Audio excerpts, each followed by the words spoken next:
¿No? Hola, gente linda, preciosa, ¿cómo están? Bienvenidas, bienvenidos los que nos ven, varones, a Carpa Roja Digital.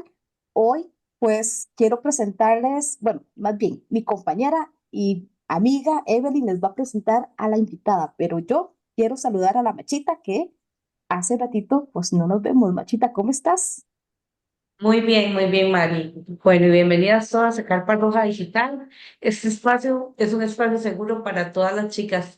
Y bueno, quiero hacer una salvedad. Hoy estamos celebrando en Costa Rica el Día contra la Violencia para las mujeres y las niñas. Un día que según la ONU debemos de hacer conciencia sobre la violencia contra la mujer. Y no solamente los golpes, el maltrato físico, sino las agresiones que se le hacen a la mujer, actitudinales también. Entonces, que sea un día también para recordar, pero estoy súper feliz de poderles presentar también a nuestra invitada en este espacio de Carpa Roja.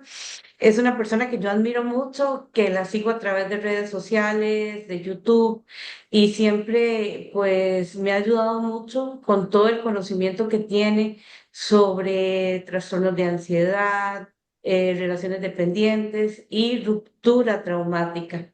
Para mí es todo una profesional que maneja estos temas con un rigor científico y que nos da verdaderamente un conocimiento bastante grande sobre estas problemáticas de la conducta humana. Bueno, pues ni qué más decir, desde España nos está acompañando desde Madrid la doctora Paz de Roda. Y pues que ella se presente y que nos hable un poco acerca de todo su trabajo allá por Madrid y todo lo que también, bueno, alrededor del mundo, porque ahora a través de las redes sociales y el internet podemos llegar a muchísima gente. Bienvenida, Paz. Muchísimas gracias. Un placer poder compartir con vosotras este espacio y más para hablar de una temática tan importante como las rupturas sentimentales, que sí que es verdad que es un acontecimiento cotidiano en la vida, es decir, es algo que sucede habitualmente a las personas, pero no por ello es menos desgarrador, que es lo que me Así gustaría es. a continuación poder pues explayarme y poder describirlo. Respecto a la presentación, bueno, como has comentado, soy psicóloga, llevo 22 años ejerciendo en dos áreas diferentes, pero que considero muy interrelacionadas, que es el ejercicio sanitario y el ejercicio docente.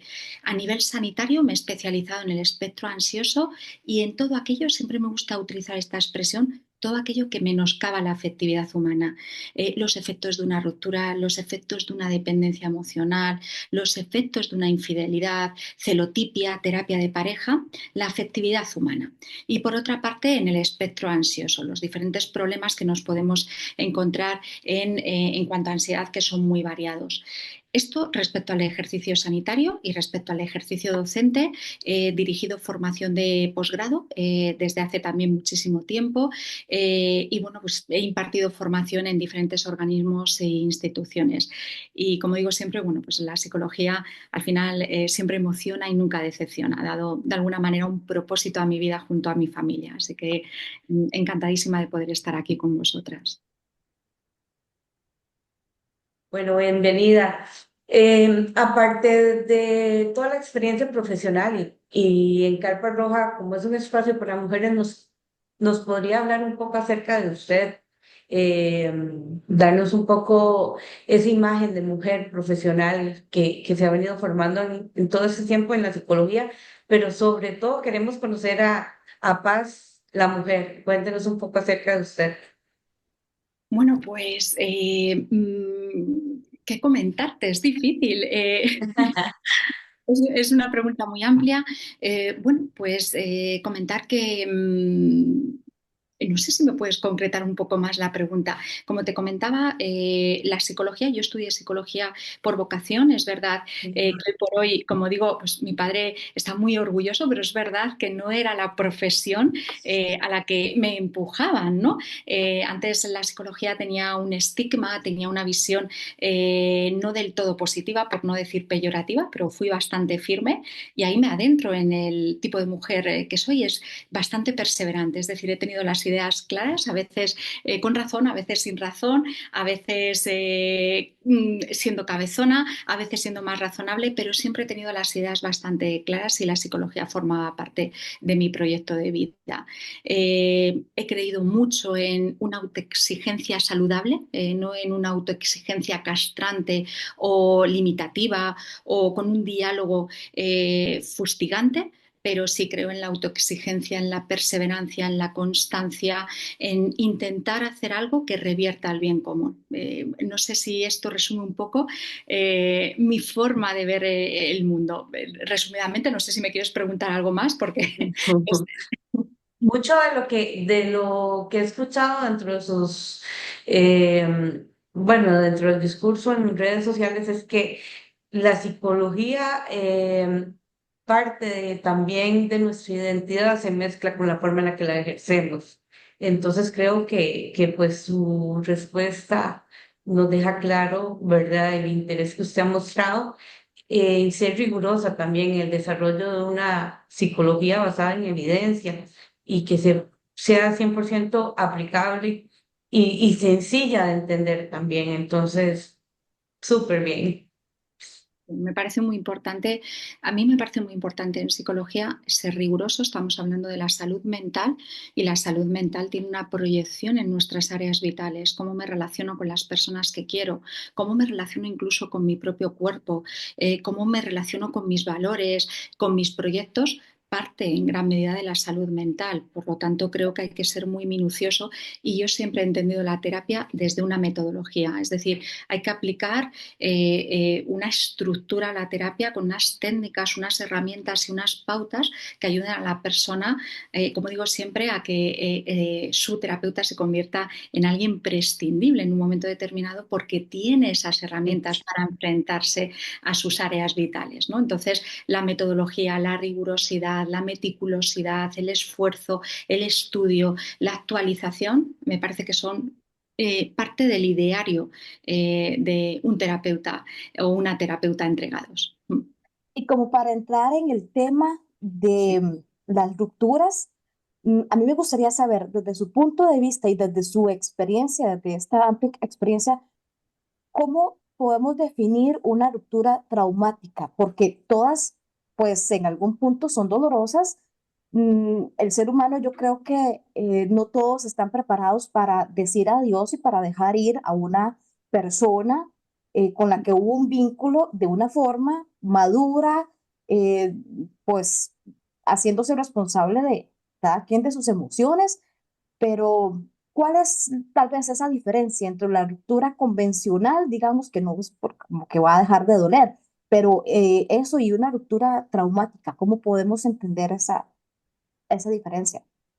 Efectivamente, siempre comento que hay muchos tipos de rupturas, es decir, una ruptura traumática no es algo que vaya a darse en todos los casos tras esa ruptura. Una ruptura sentimental puede ser traumática o no puede ser, o puede no ser traumática. Eso sí que es cierto que hay que diferenciarlo. Siempre introduzco esta idea de las rupturas, hay rupturas que no duelen. Hay rupturas que duelen de forma muy tibia. Hay rupturas que son incluso liberadoras y luego están esas rupturas traumáticas. ¿Cuáles son los criterios que he visto que se han repetido en diferentes personas? Porque como hablábamos de la psicología, me parece importante que haya un cierto empirismo. Entonces, después de trabajar con muchísimas personas, puedo hablar de cientos de personas en consulta, he visto un patrón. Y ese patrón, para hablar de ruptura traumática, tiene tres criterios. He querido coger una expresión similar a la de Beck en la teoría cognitiva de la depresión, que era la tríada cognitiva de la depresión. Bien, concretando más, siempre hablo de una tríada sine qua non, una tríada necesaria para que se produzca esa ruptura traumática. ¿Cuáles son los tres criterios que he observado? Por una parte, cuando se produce la ruptura hay un sentimiento activo hacia la pareja, ya sea desde la intensidad de los inicios o ya sea desde la profundidad de estadios más tardíos en una relación ya consolidada. Ese es el primer criterio, un sentimiento activo, sea cual sea el grado o la intensidad de ese sentimiento. En segundo lugar, algo muy importante es que la persona que es dejada tenía proyección de futuro, es decir, tenía la clara creencia de que había continuidad en la relación, ¿de acuerdo? Es decir, esa proyección, esa continuidad estaban interiorizadas dentro de la persona que sufre la ruptura. Y el tercer criterio es que es sorpresiva, es decir, si algo he visto, y por eso es tan parecido al estrés postraumático, es que es algo inesperado, es un evento que viene de forma imprevisible. ¿De acuerdo? Esos son los tres criterios que he visto que se reiteran en las personas que me han consultado por una ruptura traumática y vuelvo a repetir, puedo hablar de cientos de personas, ¿eh?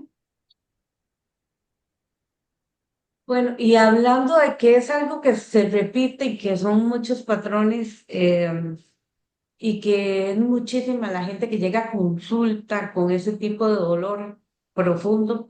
Muchas veces llegan hasta incluso no le encuentran sentido a la vida, divididos, ¿verdad? Su identidad. Desde su perspectiva, ¿cuáles son las principales causas de esas rupturas traumáticas en una relación? ¿O van dando indicios? ¿O cómo entender qué le pasa a esta persona que no puede ver, que no puede encontrar, que ya hay una pérdida de interés en la otra persona? ¿Qué factores inciden? Lo primero que me gustaría señalar es esa tríada que comentaba, los tres criterios Mm. necesarios. Sí que es verdad que luego puede haber otros factores y ahora voy a las causas, creo entender las preguntas, pero también comentar que hay otros factores que pueden recrudecer la ruptura. Por ejemplo, si hablamos de personas, si hablamos de una infidelidad, ¿eh? Si la persona mantiene no es estricta con el contacto cero. ¿Me oís bien? Creo que a veces hay interferencias. Sí, Vale, sí. perdón. Vale. Como comentaba, no solamente esos tres criterios que son los criterios que he visto necesarios, pero luego se pueden sumar otros. No mantener el contacto cero con la pareja, con las parejas, mejor dicho, que haya habido una infidelidad, que haya una vida que no está satisfactoria en otras áreas, por ejemplo, trabajo, economía, familia, amigos, personas con una baja autoestima. Es decir, que hay otros parámetros, otros factores que ayudan a que la intensidad del duelo crezca por ruptura traumática. Las causas, desde mi punto de vista, tenemos que ser muy cuidadosos con considerar que una persona que vive una ruptura traumática es porque tiene una especie de dependencia emocional de base o subyacente. Esto me parece peligrosísimo. Vuelvo a repetir, he trabajado con demasiadas personas para ver que tenían relaciones saludables, que tenían una autoestima firme, que tenían una vida consolidada en todos los aspectos y sin embargo han tenido la devastación de la ruptura traumática. Es muy importante no asociar ruptura traumática con dependencia emocional subyacente. Desde mi punto de vista es errar profundamente y además estigmatizar a la persona que tiene la ruptura. Porque en el momento que hacemos un mal diagnóstico, podemos ir en mala dirección en la intervención. No, dependencia emocional y ruptura traumática no van siempre de la mano. ¿Eh? Este aspecto me gustaría dejarlo claro. Y, como comentaba Maricruz, saber dejar ir de una forma madura, sí es cierto, pero aceptando que siempre vas a tener un duelo que te desestabilice inicialmente. Es decir, eso de actuar de una forma, ¿qué quiere decir madura? Me despierto por la mañana después de ser dejada, teniendo un proyecto de vida con una persona con la que me he vinculado, con la que pensaba de alguna manera envejecer o proyectar. De repente me levanto por la mañana tras esa ruptura y reacciono con serenidad, con tranquilidad. No es cierto. No, Eso no no, es lo que he observado. Ah.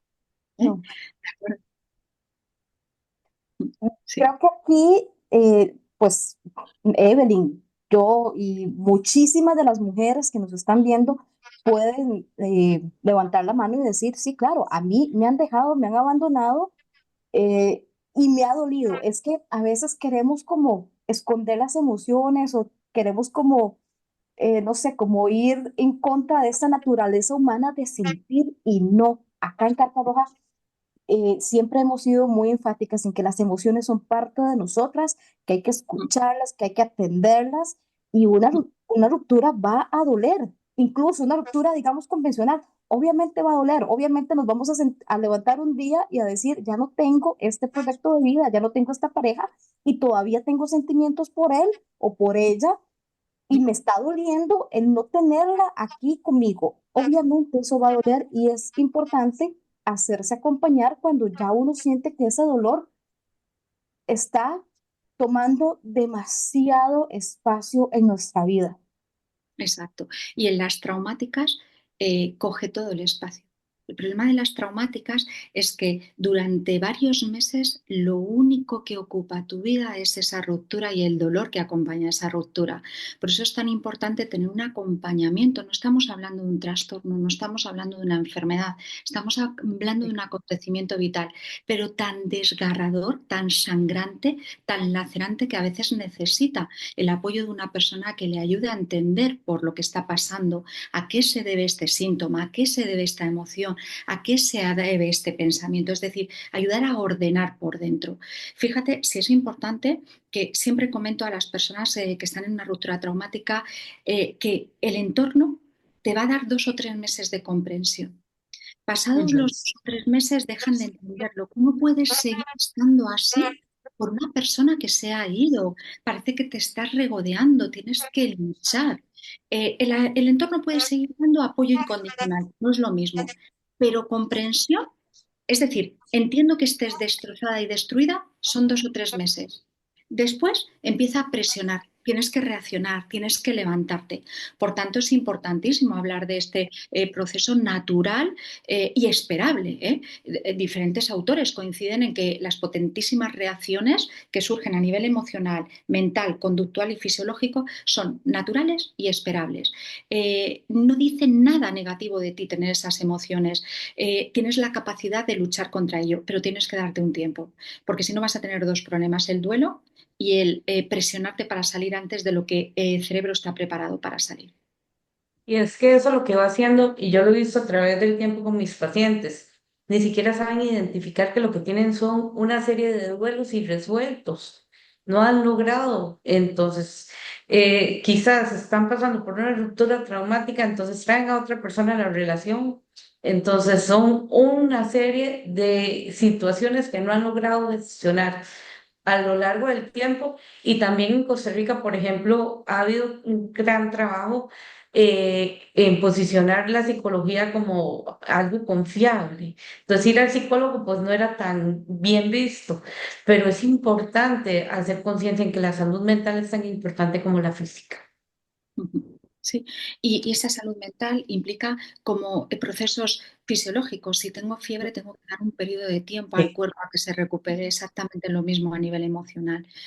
Ahondando en lo que me preguntabas de las causas, tenemos que tener en cuenta la teoría del apego. Los seres humanos somos seres afectivos, somos seres sociales, tendemos tendencia a la vinculación. Cuando se produce una ruptura inesperada, lo que se produce es, se cercena, ¿no? Se fractura. Tres elementos importantes. Los roles que desempeña nuestro compañero o compañera de vida. Perdemos todos esos roles. Había Así un rol es. lúdico, un rol sexual, un rol cooperativo, podía ser padre, madre, podría ser amigo. Es decir, hay un montón de roles que la otra persona desempeña en nuestra vida. Además, se rompen los entramados vitales. ¿eh? Nos habíamos comprado una casa, no sé, soñábamos con irnos al campo, tenemos hijos, tenemos perritos, hay un montón de entramados vitales que también se fracturan. Y por supuesto, los proyectos de vida. Tenemos que reorganizar no solamente las rutinas, sino esas expectativas de futuro. Además de estar la herida del abandono, hay un síndrome de abstinencia, una deprivación de sustancias químicas, incluso uno de los aspectos que veo en las rupturas es que la persona tiene que tiene que rehacer su sistema de valores, qué es el amor, qué es la confianza, qué es la lealtad, qué puedo esperar, qué es efímero. Es decir, tiene que rehacer incluso su sistema de valores. Por lo tanto, fijaos lo normal que es sufrir. No puedo levantarme al día siguiente y tener reorganizadas mis rutinas, mis proyectos de vida, mis sistemas de valores y mis entramados vitales. Voy a requerir un periodo de tiempo para reorganizar toda esa realidad externa e interna. Así y el es. tiempo es diferente para cada persona. No podemos decir que como yo me tomé 6 meses, a mi amiga le va a tomar también 6 meses o tal vez menos. No, cada ser humano es diferente y lo va a gestionar de una forma distinta y el tiempo que le tome también va a ser distinto. Cuando hay una ruptura traumática, estos tres criterios que he comentado, sí que es verdad, y esto siempre es muy costoso como psicóloga decirlo en voz alta porque puede aterrorizar, pero sí que es verdad que estamos hablando de un proceso de muchísimos meses. ¿Eh? No digo que todo el rato la persona va a estar en el mismo estado, va a ir escalando poco a poco, pero va a pasarlo mal durante bastantes meses. Si están los tres criterios que he comentado, si hay uno de los tres criterios que no está, por ejemplo, hay preduelo porque la otra persona, la persona que se ha ido, nos ha ido dejando claro que no quería un proyecto de vida, que esto no es algo serio. Ni la intensidad, ni la variedad, ni la duración de los síntomas va a ser la misma. Pero si están los tres criterios, los tres íntegros, estamos hablando de un proceso muy largo en meses. Es muy... para una psicóloga decirle a una persona que tienes en consulta enfrente, decirle, cuidado, todavía te queda un tiempo largo. Es muy dañino tener que decirlo en voz alta, pero no puedes engañar a la persona. Son meses. En cuanto cambia uno de los tres criterios, insisto, baja la variedad de síntomas, la intensidad de síntomas y la duración. Por lo tanto, hay personas que pueden ser 6 meses, pero hay personas que pueden ser más de 6 meses. Esto es importante. Y luego hay acciones relacionadas con el duelo que te van a hacer mantenerlo, sostenerlo, postergarlo y otras acciones que te van a prevenir, por ejemplo, el contacto cero. Si hay hijos, además hay que buscar la fórmula de que ese contacto cero se dé, es decir, no podemos tener contacto cero completo, pero sí restringir el contacto para que sea lo menos dañino. Pero, por ejemplo, mantener un contacto permanente con la expareja y ya si se mezclan relaciones sexuales, eso es terribilísimo, es decir, es postergar el duelo y las secuelas posteriores. Entonces, insisto, sí que es verdad que cada persona tiene sus tiempos, pero si se dan los tres criterios, estamos hablando de muchos meses. Básicamente aquí es importantísimo entender que el primer amor, porque es muy fácil, a veces en redes sociales se habla de que usted tiene que aprender a soltar a la gente y se espera de que todo fluya, pero no necesariamente. Cuando somos y hablamos de seres humanos, hay que entender que el valor perdón, el amor propio, ¿verdad? Y la compasión es lo primero. Pero para llegar a eso se requiere un estado de estabilidad porque al principio se entra en una especie de caos. Y además es muy injusto, es decir, la frase hay que soltar, hay que dejar ir, es una frase que dicha así de forma descontextualizada me parece muy injusta para la persona que está sometida a un duelo. Ninguna de las personas que he tenido en ruptura traumática, ninguna de las personas con ruptura traumática me ha dicho, yo sabía que iba a pasar por esto tras una ruptura. Todo el mundo me dice, para mí es inesperado lo que estoy viviendo. Jamás pensé que se podría sufrir tanto y de una forma tan intensa. De hecho, no dejan de... hay un diálogo interno muy crítico hacia sí mismo, es decir, ¿cómo puedo estar sufriendo? ¿Por qué sigo en Ujú. este estado? ¿Por qué no me recupero? ¿Qué hay de malo dentro de mí? Es decir, dejar ir es una frase que queda muy bonita en las redes sociales, pero uno, no es no es lo que nos dice la teoría del apego. Y Sí, dos, además hay que suministrar pautas para saber dejar ir, no lanzar así una es. frase descontextualizada y dañina. Pero insisto, no he conocido a ninguna persona en ruptura traumática que me diga, yo me esperaba esto. Les pilla totalmente por sorpresa la sintomatología que están viviendo y además se fustigan constantemente por ese tipo de sintomatología. Esto sí que me gustaría resaltarlo. Así es. Y yo tengo una pregunta, ¿cuáles son los efectos emocionales, tal vez más traumáticos, que puede sufrir una persona tras pues, ese tipo de ruptura?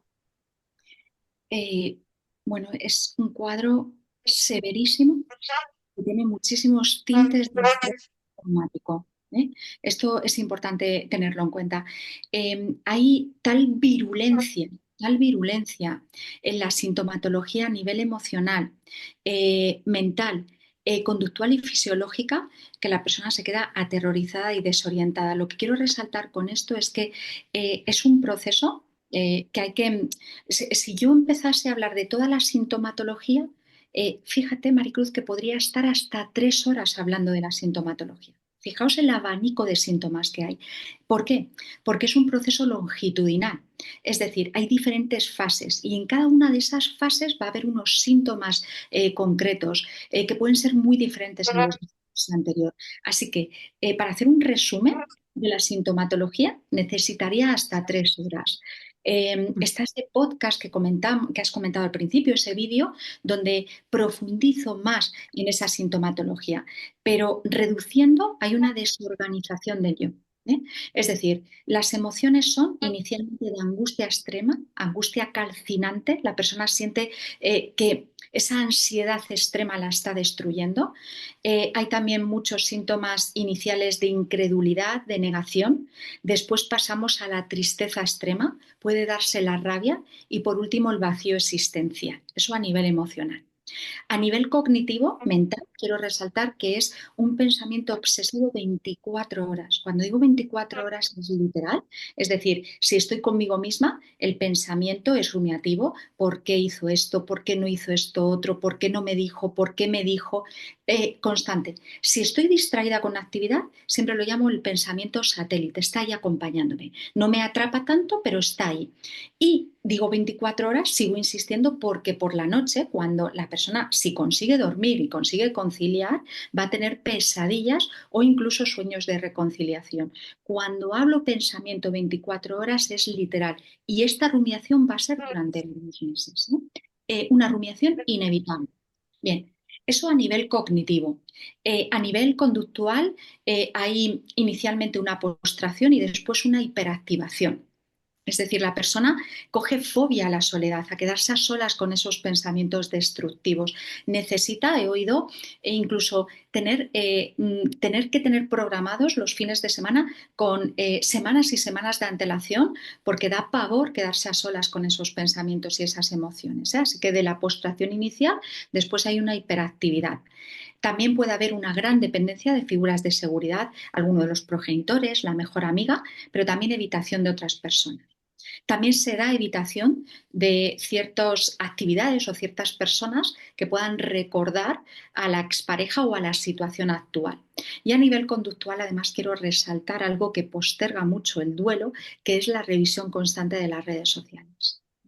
WhatsApp, Instagram, es terrible. He visto caídas en picado solamente porque la expareja ha cambiado una foto. Una foto casi neutra, pero he visto caídas en picado. Así que las redes sociales son muy negativas. Y también, por último, no me gustaría finalizar en respecto a los síntomas sin hablar de lo que sucede a nivel fisiológico. A nivel fisiológico hay muchas somatizaciones, por supuesto, pero además hay muchas dificultades al principio para dormir. Después hay hipersomnia. En la segunda fase hay más como estar en estado de hibernación, pero en la primera fase es imposible casi conciliar el sueño. Y algo muy curioso es que en la primera fase hay una dificultad extrema para alimentarse, de tal manera que la persona habla de pérdidas muy significativas de peso, y después hay una segunda fase donde hay hiperfagia, hay lo contrario, una necesidad de consumir muchos productos hipercalóricos. Y además al principio llanto incontrolado. No es nada extraño que te diga una persona, es que me da hasta miedo salir a la calle porque viene abruptamente el llanto, no hay a veces ni siquiera aviso. De repente estoy andando y me encuentro con unas lágrimas que me tienen completamente anegada. Esos son algunos de los síntomas por reducirlo muchísimo, pero realmente la desorganización del yo es completa. Problemas cognitivos, es decir, la persona se dispersa, no se puede concentrar, hay pesimismo, hay embotamiento afectivo, es decir, dejan de importarme incluso otros aspectos de mi vida. Hay necesidad de huir, te dicen, Ojalá me despertase dentro de 6 meses, que ideación suicida no la he visto, no digo que no pueda haber, pero no la he visto, no es lo común, pero sí una necesidad de dormir y desaparecer durante varios meses y que esto se acabe. Son algunos de los síntomas que he podido observar, pero podría extenderme, podría estar 3 horas, de verdad. Wow, wow, qué importante de verdad es escuchar todos estos mensajes y decir, no estoy tan mal, es lo normal, tengo que pasar por este duelo, tengo que ser más empática conmigo misma, tengo que darme ese tiempo, tengo que tenerme paciencia y también a las amigas eh, de aquella persona que está pasando por una situación así, también pues extenderle la paciencia, la empatía, acompañarla, que de paso yo sí quiero agradecer aquí a esas amigas que se quedaron conmigo cuando yo tuve pues ese tipo de rupturas, porque no fueron ni una ni dos, ¿verdad? A lo largo de la vida uno tiene a un par ahí significativas y pues qué bueno saber que uno tiene un grupo de amigas muy sólidas que lo acompañan el tiempo que sea necesario, pero independientemente de ese acompañamiento de esas amigas, el que uno pueda darse a sí mismo de nuevo, la paciencia, ojalá un acompañamiento profesional, qué importante de verdad es abrirse a hablar de estos temas y no sentirse mal por estar con ese montón de emociones y de pensamientos que pues va a afectar otras áreas de vida. Fíjate que quizás sea un poco retorcido, pero diría que hay también que ser empático con la impaciencia. Es decir, es un proceso que dura tanto tiempo, es un proceso tan lacerante, tan devastador, tan agitado, tan desasosegado, que es normal, y tan de 24 horas, que es normal que en un momento determinado una amiga pueda decir, hoy no puedo prestarte ayuda, hoy me he desesperado, hoy me he frustrado. También es importante empatizar con los momentos en los que una amiga no puede responderte ese día. Pero es que incluso hay que ser empática con uno mismo y decir, hoy se me ha acabado la paciencia conmigo misma, porque eso lo he escuchado. Llega un momento que te dicen, estoy tan cansada de sufrir que es que ya no me puedo ni siquiera aguantar a mí misma. Bueno, pues esos momentos de impaciencia o de frustración con una misma y con las amigas, que a veces simplemente entendamos que si una amiga ese día no nos puede comprender o incluso un día yo no soy capaz de aceptar mi proceso y estoy agotada con ese proceso, estoy sobresaturada, también entender que forma parte de esa línea de recuperación, que no siempre se puede utilizar la empatía, ¿eh? Eso es una sobreexigencia, me parece que excesiva. La empatía no siempre se puede aplicar. Lo importante es que prevalezca la empatía sobre la falta de empatía. No sé si me he explicado bien con esto, que hay veces que una persona puede estar saturada o puede estar frustrada. Eso también lo tenemos que aceptar. No podemos exigir el todo siempre. Así es como entender que las otras personas también necesitan un espacio, al igual que nosotras. Y es parte de comprendernos y no cargar a las amigas. También para eso podemos buscar una red de apoyo, podemos asistir al psicólogo y por supuesto, siempre si se necesita incluso buscar la ayuda médica, pues contar con un psiquiatra. Lo importante es ir encontrando esos puentes que nos pueden ir ayudando a pasar etapas tan conflictivas como lo es una ruptura traumática. Hablando de esto y hablando del duelo, sabemos, yo siempre digo que el duelo es el precio que se paga por amar mucho a una persona que ya no está. ¿Qué diferencia el duelo de una ruptura traumática a un duelo, no sé, por una persona que muere, una persona que enviuda? ¿Cuál es la diferencia? Porque también es perder la pareja, pero ¿cuál es la diferencia que puede existir entre ambos tipos de duelo? Em, He trabajado ambos tipos de duelos. El duelo por ruptura es, como he dicho antes, es muy aniquilador, pero sí que es verdad que siempre pienso cuando tengo a la persona enfrente, haciendo un buen proceso terapéutico tiene un principio y un final. Este dolor va a durar mucho, ¿eh? Y va a ser un dolor profundo que te va a hacer tambalearte, pero se va a ir. ¿eh? Mientras que el dolor por un fallecimiento a veces nos va a acompañar toda la vida. Esto es importante matizarlo.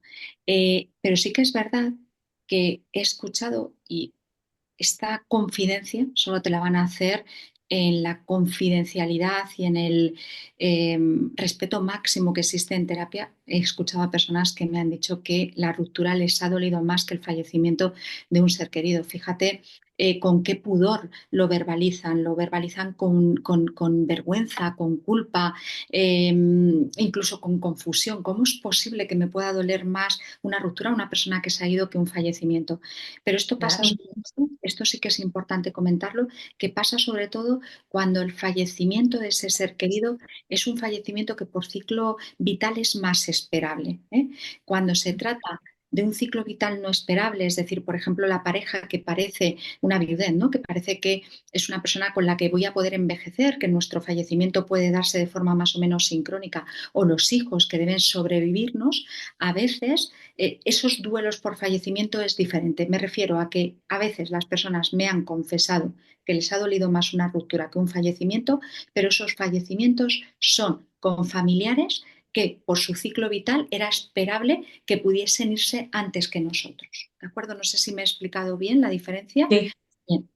Ujú. Incluso yo creo, y muchas veces se lo he dicho a algunas amigas que andan por ahí, si una persona muere, no volvemos a saber nada más de esa persona. Tenemos recuerdos, tenemos fotografías, álbumes, pero generalmente la persona, si es una ruptura traumática, de repente las redes sociales, fotos con la otra pareja, viajes, y si estamos siguiendo a esa persona, pues el dolor se acrecenta cada vez que vemos que esa persona de repente, y lamentablemente es cierto, tenemos emociones, esa persona está muy feliz reconstruyendo su vida, mientras que yo estoy acá aún sintiendo un dolor inmenso. Entonces pareciera que esa persona aún continúa haciendo daño. Y también no solamente daño emocional, muchas veces el daño es patrimonial, el daño es, eh, incluso la persona puede, patrimonialmente hablando, puede llegar a perder sus bienes porque esa persona tuvo alguna especie de control económico, entonces es bastante más complejo, pues, elaborar ese duelo. Las causas que has comentado son las que explican porque a veces no diría que es que duele más una ruptura que un fallecimiento. Lo que diría es que el proceso vuelvo a utilizar las mismas palabras, más agitado, más desasosegante, ¿eh? Y Ok. efectivamente es porque la otra persona es accesible. Esa accesibilidad, el saber que puedo ver cómo es su vida en una red social o que podría volver a escribirle, esa accesibilidad hace mucho daño. Además, también cuando una persona fallece se ha ido, mientras que Ujú. cuando una persona nos deja, esa persona ha tomado la decisión de forma voluntaria y consciente. Por lo tanto, se une la herida del abandono, incluso a veces la herida de la traición. Por otra parte, en muchas ocasiones puedes ver que esa persona ha rehecho su vida afectivamente. La vida no es en función de nuestra afectividad, me refiero solo a ese área. A lo mejor ha rehecho su vida afectiva y eso es muy doloroso. Es decir, yo estoy absolutamente derruida por dentro y veo a la otra persona que se ha reconstruido y la veo feliz. Es decir, parece que mi infelicidad, mi dolor le pasa desapercibido, ya no le importa. Eh, Así es. entonces, esa mezcla, efectivamente, y como haya un divorcio conflictivo y judicializado, ya la virulencia se multiplica. Entonces, hay una serie de motivos que explican por qué a veces esta agitación en un duelo por ruptura y no por fallecimiento, que es diferente, ¿eh? No digo que duela más, digo que es más agitado, reitero esta expresión, pero no es gratuito, hay unas causas como las que acabamos de ver. Exactamente. Wow. Yo por mí puedo seguir aquí el resto de la noche, pero bueno, es que mañana hay que trabajar también. Sí. Sí, sí. Bueno, y tal vez ya para ir cerrando este espacio tan enriquecedor, hay alertas, ¿verdad? Que nos dicen, corra que ya necesita ir a donde el especialista para que le ayude a llevar, a gestionar esas emociones. ¿Qué tipos de alertas nos pueden presentar las personas que están pasando por una ruptura traumática? Yo diría que una persona que atraviesa por una ruptura traumática que no sentimental, vuelvo a reiterar con esa sintomatología que he comentado, creo que es muy positivo consultar a una terapeuta, a un terapeuta desde el primer momento, porque le va a ayudar a normalizar, le va a psicoeducar, es decir, estas son las fases que vienen con los síntomas, estos son los factores de recaídas y estas son las pautas para salir lo antes posible de este dolor y además sin secuelas. Entonces, yo diría que es positivo en todos los casos.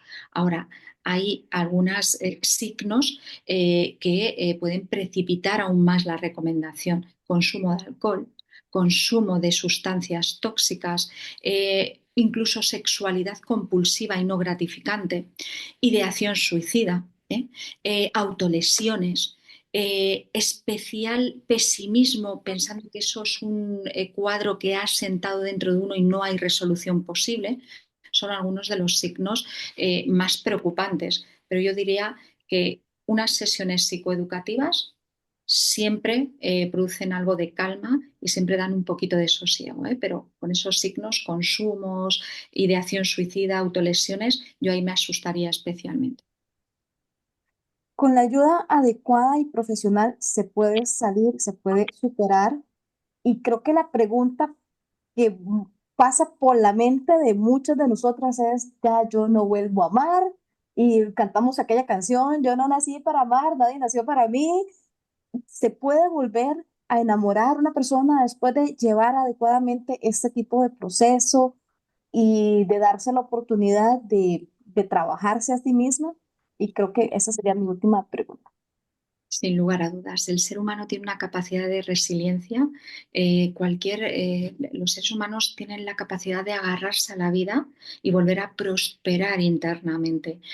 Un ser humano tiene una capacidad infinita de amor y cuando se recupera y se cura, todo suyo lo vuelve a pedir. Así que sí, no he conocido ninguna persona, no he conocido, no digo que no suceda, pero no he conocido ninguna persona que no termine su proceso y tarde o temprano vuelva a la vida, incluida la vida afectiva. Así que sí, sin lugar a dudas. ¿Ven, chicas? Pues ¿Ven? Sí, es esperanzador entonces. sí. Yo creo que a todos nos han roto el corazón en algún momento, pero volvemos más fortalecidas, más fuertes y con muchísima experiencia para empezar una relación más sólida, basada en los valores que establecemos con la nueva pareja o incluso, yo creo que la primera relación que tenemos que establecer es con nosotras mismas. De ahí parte lo demás. Por supuesto, Totalmente. sí, totalmente, totalmente. Y a partir de ahí construir hacia el exterior, pero primero construir por dentro, por supuesto. Así es. Paz, Bueno, muchísimas gracias. De verdad, gracias por este espacio, por este tiempo y por de verdad traer este mensaje a tantas mujeres que creo que ninguna nos escapamos, tal vez muy pocas pueden decir que no, que han tenido una única pareja y han sido como el amor de su vida y esas son parejas que a mí me encantan, me llenan tanto verlas, pero a todas aquellas que han pasado por una situación tan dolorosa como una ruptura, am, que sepan que hay esperanza, que sepan que hay herramientas, que hay especialistas, que hay profesionales y que se puede salir de todo esto, se sale y se vuelve a amar y sobre todo nos volvemos a amar a nosotras mismas, que es lo más importante, que es lo que estaban diciendo Evelyn y Paz. Muchísimas gracias. Muchísimas gracias a vosotras, ha sido un placer, de verdad. gracias, doctora, de verdad. Y bueno, un fuerte abrazo. Como ya saben, en nuestra carpa roja ustedes pueden encontrar consejos, psicoeducación y sobre todo mujeres que nos ayudamos entre nosotras para salir adelante y para siempre ser mujeres que contamos, ¿verdad?, unas con otras. Y en este día tan especial de la no violencia, promovamos ese tipo de iniciativas donde nos ayudamos unas a otras. No nos maltratamos entre nosotras, sino que nos ayudamos para salir adelante y para crecer como género y también de esa forma que crezcan nuestros hijos, nuestra familia y si no tenemos hijos, pues que crezca la sociedad, porque las mujeres unidas son más fuertes. Un fuerte abrazo. Un fuerte Un abrazo. abrazo y recuerden, chicas, no están solas, no están solas. Miren a su alrededor, mírense a sí mismas y recuerden que acá está Carpa Roja Digital para acompañarlos también. Un abrazote, un besote, que estén muy bien, que la pasen súper bien y Bye. pues nos vemos en el próximo programa. Un beso. Cuidaos mucho. Doctora